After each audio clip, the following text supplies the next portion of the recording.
7th and final game. He's the 7th greatest AFL and VFL player, same time for games played, and he is an icon of this football club. He's right up there with number one. I think I'd describe him as genuine, caring and, selfless. He's all about family. If your daughter brought home a Travis Boak, you'd be pretty happy about it, I reckon.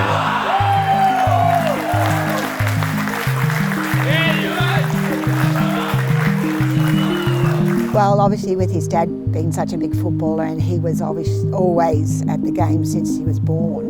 He literally was in the back seat while I was watching Rog play. So as soon as he could walk, his love of footy, he just wanted to be like his dad. He tried to start kicking the football in the house, but it had to be a pair of socks. And I think the story goes with a lot of players that they kick the socks through the doorway, that's a goal. Look, my first recollection, we picked a lot of young players at that time, and I think Travis might have pushed himself so hard that he might have thrown up, and it's probably an indication that he was always going to push himself right to the limit and even further.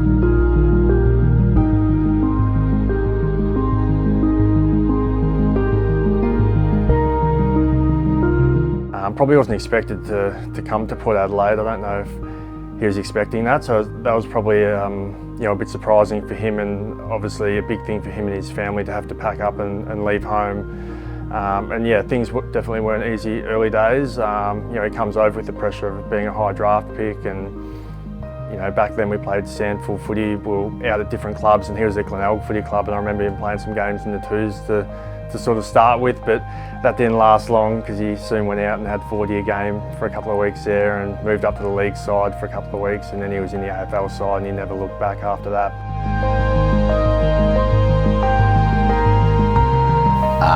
Very first impressions with Trav was that he was going to lead this footy club.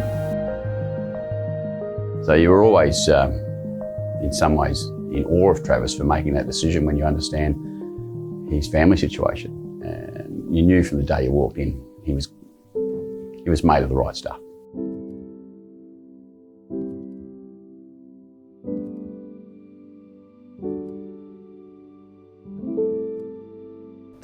Losing someone as close as your dad, devastating for him. Chicky was wonderful.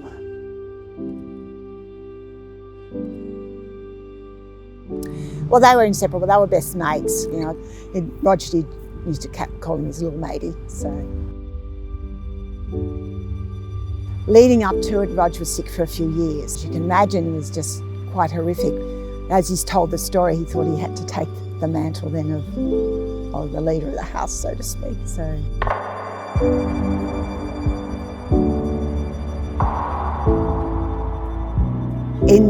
When he started getting games at the AFL, walk into the rooms and I could see him looking around the rooms at the dads with the other players, and I just was watching his eyes and I knew,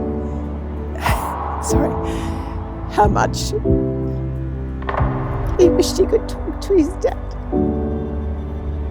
and ask him, how did I do? Did I do okay, Dad? So, yeah, that's when I knew. He was still grieving and being in a strange state and trying to do it all and trying to become an AFL footballer. It's hard.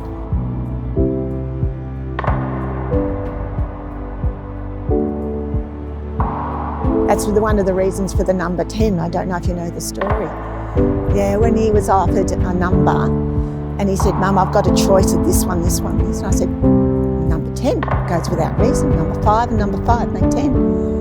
So still, Dad's with you, in other words, running out.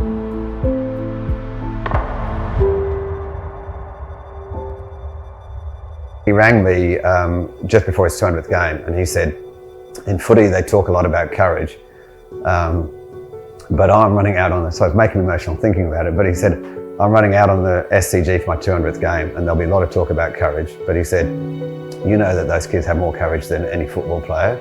I'd be honoured if your son would run out on the ground with me. And I had to hang up the phone because I was crying. And then I rang him back and said, obviously Thomas would love to. But that's kind of what he's always been like in my dealings with him. So yeah, I mean, he's always had that really compassionate nature. I think it probably comes from his family. You can see it in his mum and his sisters as well. I think yeah, great bloke, great people. But yeah, the clinic itself, it's a pretty bad place to be. No one wants to be in that clinic. So you're in there with your son or daughter having chemotherapy or whatever treatment, and it's a pretty flat place to be. But you can feel the mood change when Travis enters the room. There's a lift. You keep growing, don't you? Yeah.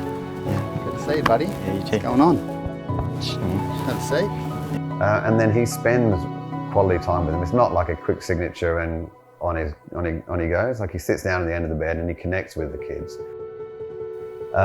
One child said to him one time, he was with him in the hospital, "This is my last treatment, Travis, so I won't see you again. I'm finished treatment." And he said, "Oh, I'm so sorry, I've got nothing to give you. I want to give you something." And then he took his jacket off and signed his jacket and left it with the child. Yeah, she is definitely. Oh, you can have my hat. I don't need that anymore. Everything he's achieved is, based on Travis's work ethic and his drive. He's showed so much care and consideration for others. Sorry to see you go, mate. Nah, had to happen eventually. We all get old. Oh, lovely to meet you. Hey, mate, do you want me to sign that one? Never There you goodbye. We'll see you around. Yes, exactly. My friend. Barrels! Pow pepper! You know, when I was quite young in my career and I only just moved into Boakie's place, I made a few little mistakes along the way. Credit to Boakie's, was like a really good mentor through that stage and like a big brother to me. So had a few tough conversations along the way, but he was more there to support me and show me love and guidance as well. So yeah, I really appreciate everything that he's done for me. Off field, incredibly caring to myself, my wife and my family as well. But on the field, incredibly driven and competitive, like the most competitive player I've played with on the field, and with anything we really competed in actually, so that goes off the field a little bit as well. But I think you have to be competitive to play for so long and at such a high level. Driven and competitive, but extremely caring as a person. I think there's lots of things that made him a great leader. As you said, you touched on his community stuff that he did. Like, his training ethic was just ridiculous, off the charts. The way he'd run hard, work hard. His pre-season breaks, he'd say, I'll give myself a week. And if I can have a week where I can eat and drink what I like, he said, then I feel uncomfortable, I feel untidy, I feel like I've got to get back to work. And he's that player who just worked so hard on every part of his game and helped others. And that probably became more real later in his career when he wasn't captain, and he was actually extending himself even more as a support for a lot of younger players coming through. So he just demonstrated qualities that said, I'm the captain. I think it just showed every time that he came back from off-season, he came back fitter. So whether he would turn 30, 31, 32, every off-season he came back, he was in such great nick and he was beating all his personal best times and then looking in great shape as well. So I think that's probably the way that he showed leadership, is by example. And I'm sure he took a few young boys along with him and they learnt the ropes as well. So yeah, if any players out there want to look up to anyone, it's definitely Boakie. Scott captain Joel Selwood and Brownlow medalist Jimmy Bartell flew to Adelaide this afternoon in an attempt to convince the young Port midfielder his future lies with the Cats. Estimated how important that decision was to the future of Port Adelaide Footy Club. We'd fought hard to become a part of the AFL, but we're at a stage at that time where there wasn't much going right off the field. We weren't in great shape financially, and we was finding it hard to attract players, coaches, even all the way through. That was always a bit of a battle. But for Travis Boak to say no to the all-conquering Geelong as it was back then, I think they'd won 3 out of the last 4 or 5 premierships. He was a Geelong, Jan Jack boy, easy to go home, live with his mum. He'd lost his dad, but he put this football club first, and he put him on his back and said, "No, this is the club I started with. We're going to win, and we're not going to go down easy." Travis Boak deciding to stay It wasn't just a little bit of good news. It was almost the saviour news. It was like we were able to rise again, and we were able to come back to reclaim ourselves a little bit as a football club. And without Travis, I'm not sure we would have. I honestly believe that. I'd just say you've had an amazing career, and I'm sure you look back and really be proud of the legacy you left behind, and the effect you've had on so many people's lives. And yeah, you've had an amazing career, but you're an even better person.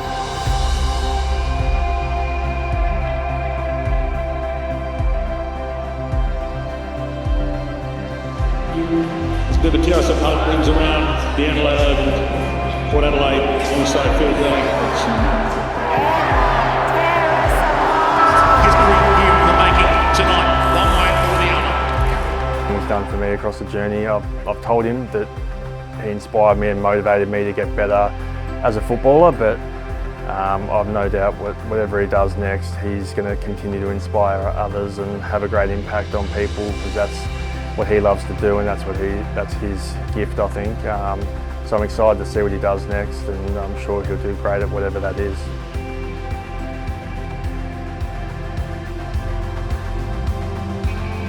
I don't even know how to say thank you to him. I hope he stays involved so we don't have to do a final thank you, because I don't really know how to say it. But thank you. You've impacted hundreds of children's lives in an incredibly positive way.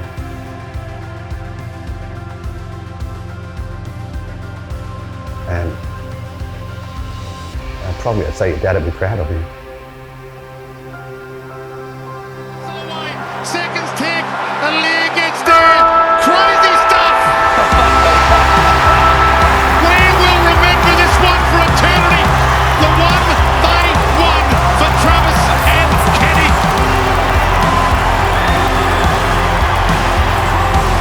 That's a fairy tale. Travis Boak kept going, played on. Travis Boak at the stoppage. I'll have another look at that replay just to see exactly how he was able to get goal side.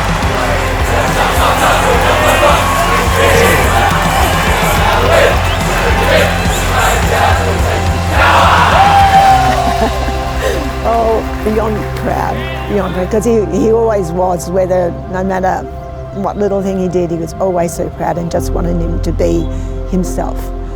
And you don't have to be anything beyond, and yeah, I'm proud of you, whatever you achieve. But now, 19 years later, he'd be beyond words how proud he is.